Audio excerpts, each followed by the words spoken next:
അന്താരാഷ്ട്ര ബന്ധങ്ങളിൽ ഇന്ത്യയുടെ ഏറ്റവും വിശ്വസനീയമായ പങ്കാളികളിൽ ഒന്നാണ് റഷ്യ. സ്വാതന്ത്ര്യം ലഭിച്ച കാലം മുതൽ ഇന്ത്യയുടെ പ്രതിരോധ, സാമ്പത്തിക, നയതന്ത്ര മേഖലകളിൽ റഷ്യയുടെ സഹകരണം നിർണായകമായിരുന്നു. എന്നാൽ ആഗോള രാഷ്ട്രീയത്തിൽ അമേരിക്കയുടെ സ്വാധീനം വർദ്ധിച്ചപ്പോൾ ഈ ബന്ധത്തിന് ചില വെല്ലുവിളികൾ നേരിടേണ്ടി വന്നു. അമേരിക്കൻ പ്രസിഡന്റ് ഡൊണാൾഡ് ട്രംപിന്റെ കാലഘട്ടത്തിൽ ഈ വെല്ലുവിളികൾ അതിന്റെ ഏറ്റവും ഉയരത്തിലെത്തി. എങ്കിലും ഈ സമ്മർദ്ദങ്ങളെ മറികടന്ന് റഷ്യയുമായുള്ള സൗഹൃദം കൂടുതൽ ദൃഢമാക്കാനുള്ള ഇന്ത്യയുടെ ഉറച്ച നിലപാട് ആഗോള ശക്തികൾക്ക് ഒരു പാഠമാണ്. ഇന്ത്യ റഷ്യ ബന്ധത്തിന്റെ അടിത്തറ ദശാബ്ദങ്ങളുടെ ചരിത്രവുമാണ്. സോവിയറ്റ് യൂണിയന്റെ കാലം മുതൽക്കേ സൈനിക സഹകരണത്തിലും സാങ്കേതിക വിദ്യ കൈമാറ്റത്തിലും റഷ്യ ഇന്ത്യയുടെ പ്രധാന സ്രോതസ്സായിരുന്നു.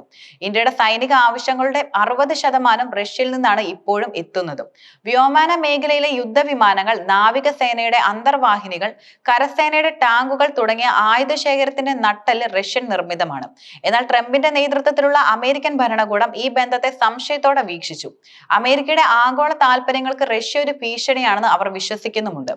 അതുകൊണ്ട് തന്നെ റഷ്യയുമായി സഹകരിക്കുന്ന രാജ്യങ്ങളെ പിന്തിരിപ്പിക്കാൻ അവർ പല തന്ത്രങ്ങളും പ്രയോഗിക്കുന്നുമുണ്ട്.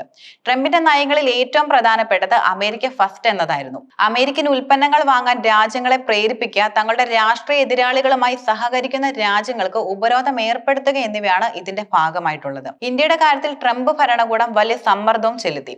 റഷ്യയിൽ നിന്ന് S-400 ട്രയംഫ് വ്യോമ പ്രതിരോധ സംവിധാനം വാങ്ങാനുള്ള ഇന്ത്യയുടെ തീരുമാനം അമേരിക്കയെ ചൊടിപ്പിച്ചു. ഇത് ഇന്ത്യയുടെ സൈനിക സുരക്ഷയ്ക്ക് അത്യന്താപേക്ഷിതമാണെന്ന് ഇന്ത്യ വ്യക്തമാക്കിയിട്ടും റഷ്യൻ സൈനിക സാമഗ്രികൾ വാങ്ങുന്നത് ഉപേക്ഷിക്കണമെന്ന് അമേരിക്ക ആവശ്യപ്പെട്ടു. അല്ലാത്തപക്ഷം കാറ്റ്സ് നിയമപ്രകാരം ഉപരോധം ഏർപ്പെടുത്തുമെന്ന് ട്രംപ് ഭരണകൂടം ഭീഷണിപ്പെടുത്തി.